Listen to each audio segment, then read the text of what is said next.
Hello and welcome. I'm Colleen Derrick and I'm a certified financial planner with Swaggers Insurance. The month of July I have dedicated to the topic of reset. We've been discussing that there are 4 pillars of thriving: our heart, our soul, our mind, and our strength.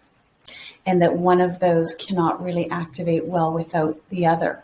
We've discussed the fact that life throws us situations and disruptions and opportunities to reset, to create a new foundation, or to shift foundation, reset some of the parameters of how we view things.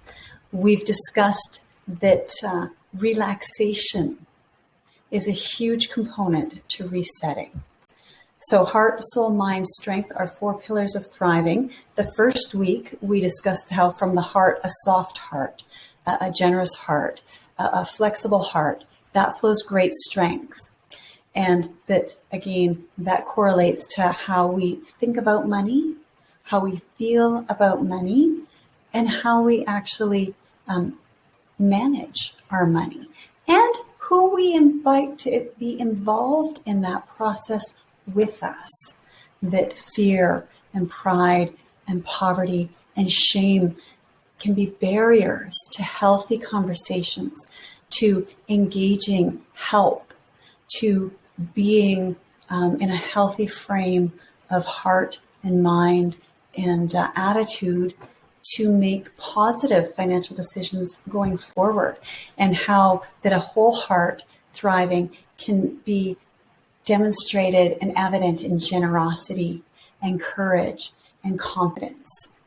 We also then moved on to last week discussing the soul and how a rich, thriving, grounded soul allows us to hope and dream.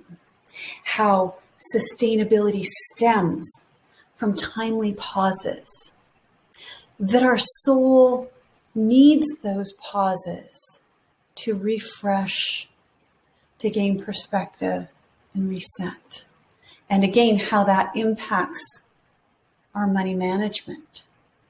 That we often are not balanced among the 6 pillars of finance when our soul isn't engaged. We have cash flow, we have retirement planning, we have risk management, we have investment planning, we have taxation, and we have estate planning. And we only get that healthy balance really seen evident when we have a healthy soul.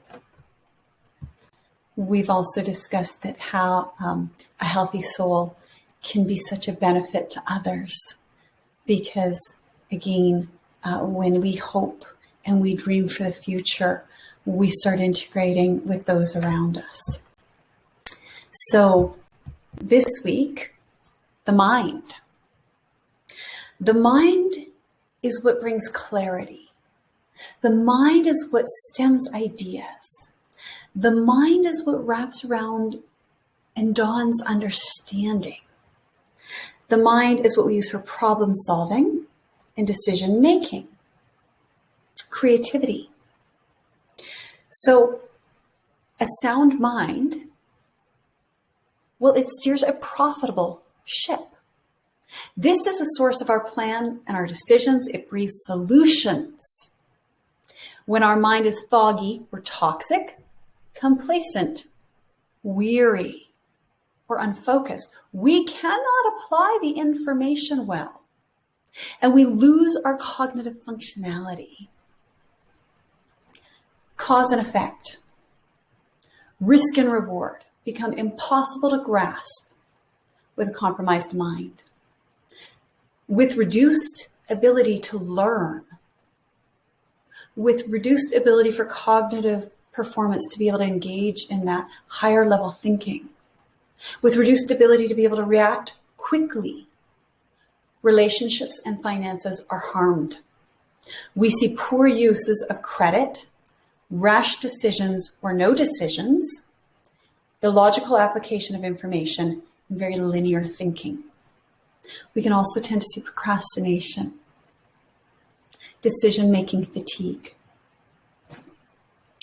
But But when a mind is well, each quadrant representing a different part of the brain, analytical, practical, relational, experimental, equip rational thought.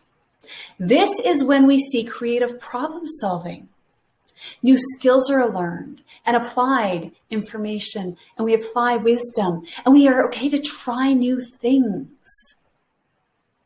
Discoveries are made. That all hinges on having a sound mind. It's important that we reset our mind into a sound state, because everything is impacted from this.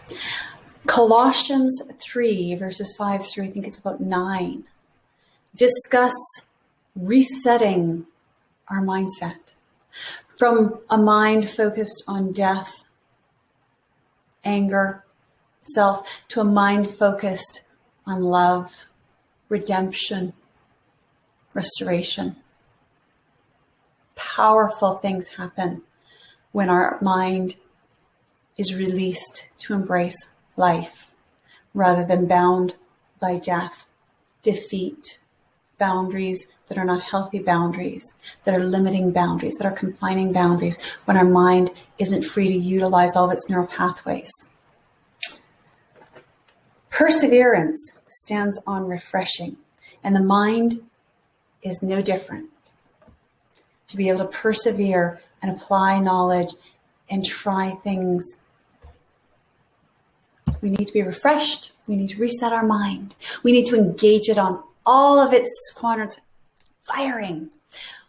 We can realize when we've reached our goals and establish them as a new starting point.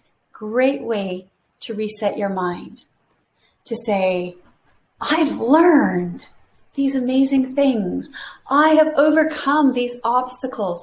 I have accomplished these dreams and results. Now, if I go back to where I was before I accomplished those and I start from that again, that's not bad, but it's also not hugely profitable. And again, we are talking about a profitable ship. So we need to take these successes. We need to stand on our goals. We need to establish them as our new starting point and move forward from there. Much as my grandparents taught my parents and gave them gifts of wisdom and experience and learning and invested time and love and patience and examples. My parents could have disregarded all of that and went back and started from square one, but they didn't. They took that wealth and applied it, using it to establish a new starting point. And then they poured all of that into me. And now I can go back and disregard all of that and walk away. Or I can say, wow, what an amazing legacy. What a rich foundation, and establish that as my new standing point. For my mind, it is the same process. We can also sit and unwind as we wait for new inspiration, information, and motivation. Perseverance stands on refreshing. Inspiration, it doesn't come just because we say, oh, arrive, inspiration. Inspiration takes stillness. It takes an awareness of the amazingness around us. It thrives when we make room for our mind to breathe and to be and to explore.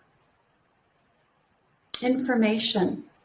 I can be told something and it comes in and I use it and then it's gone. But when I sit in it and I ponder it and I contemplate it, new applications arise. Different aspects get highlighted. Refreshing of the way I think about things comes as I contemplate. And motivation, fatigue, drains us. When my brain has time to rest and sit and breathe, and I start getting inspiration, and I add information in new ways, I'm going to apply in new ways, I get motivated. Great way to reset your mind, to sit and unwind.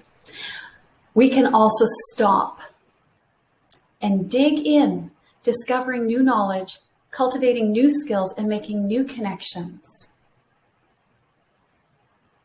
Not only can we have a percolating process for what's already in there, but we can add in new stuff. Now, that is less of a refreshing reset and more of an igniting reset. Books refresh us and reset us because they shift, not necessarily our foundation, although sometimes they do that too, but they kind of shift the way we're settled on our foundation. And 80 degrees off center is not the same as 90 degrees off center. Sometimes we think we need to make big new discoveries, large amounts of new information. We don't. One new connection with a person can broaden our horizons, open our minds, or give us just creative flow. They're called muses. Muses. One muse is all. You don't need 17 muses. One muse. All you need. One book. One thought from one book can just add that shading that wasn't there before. These are great ways to reset. So don't take them for granted. Don't take them lightly. Appreciate them, savor them. And again, we're back to the word intentional. Next week, we're going to go into number 4, which is our body. And our physical aspects matter as well, right? We're not just all heart and soul and mind. Our body matters too. And so we're going to talk about that next week. If you want to look into Colossians chapter 3, it is a great read. And again, focusing on verses about 5 to 9 or 5 to 11 will help maybe give you some contemplation as we spoke about new knowledge, new skills, new connections. That might be a spark of new knowledge for you. I would also encourage you to pick up a children's book and read it this week. Kids' book. My eldest son got so grumpy when I would read him children's books. And yet, when we're talking about resetting, that is one of the amazing miracles that something simple that is founded in a childish delight of the world or a very simple framing of a concept can sometimes help us learn so much more than something complicated or complex. So your task for this week, to be intentional about resetting your mind to, again, Colossians 3, 5 through 11, or the whole of Colossians chapter 3, or the whole of Colossians. Great reading. Read a children's book. Take time to sit and let your mind wander, especially if you can get out in nature where you're seeing nothing man-made, just creation all around you. That is going to be a hotbed of resetting growth opportunity for you. And make a list of things that you have learned, areas you've grown in, goals you have accomplished, and strategize how you can really build them in to the structure of your foundation and use that as a new starting point.